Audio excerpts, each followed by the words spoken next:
8 bulan pandemi COVID-19 menyebabkan bisnis retail di Indonesia menjadi lesu.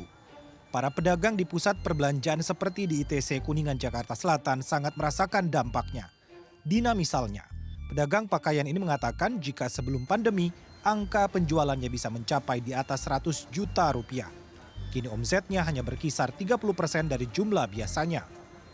Itu sih saya rasa bakal cepat membaik omsetnya kalau misalnya pandeminya udah berakhir, kan otomatis orang-orang yang tadinya bekerja dari rumah udah mulai ngantor, nanti jam kantor bisa sambil lihat-lihat, makan siang sambil belanja juga. Biasanya kan orang kantor yang lumayan banyak belanjanya. Pandemi COVID-19 menyebabkan daya beli masyarakat menurun drastis. Konsumen mau tak mau harus benar-benar bisa mengatur alokasi dana untuk berbelanja agar tidak keteteran.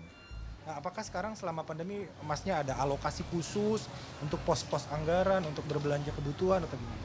Oh iya, penghematannya secara ketat. Karena semua orang harus pegang uang cash hari ini. Nah, semua orang harus pegang uang cash, siapapun dia harus saving. Karena kita nggak tahu sampai kapan corona ini berakhir. Ekonom dari Institute for Development of Economics and Finance (INDEF), Bima Yudhistira mengatakan, kondisi resesi yang terjadi saat ini sangat memukul sektor retail di tanah air. Hal ini mengakibatkan masyarakat akhirnya lebih menyiapkan dana darurat untuk berjaga-jaga apabila nanti terjadi PHK atau omset usaha menurun tiba-tiba.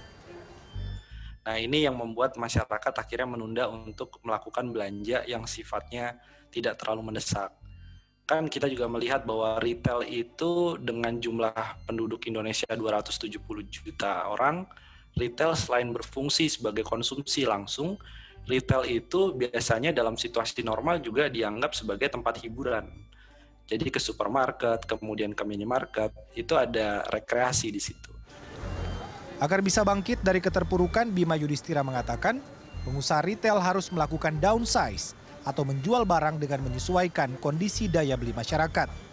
Daripada menjual barang dalam jumlah banyak dan besar, sebaiknya menjual barang dalam skala kecil. Pengamat ekonomi dari INDEF, Bima Yudhistira mengatakan, terpukulnya sektor retail di Indonesia dipengaruhi oleh 3 faktor.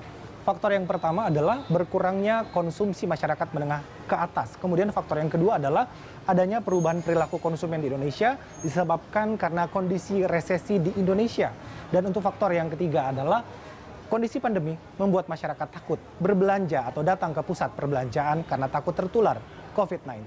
Arman Helmi, Fajar Indrajaya, Jakarta.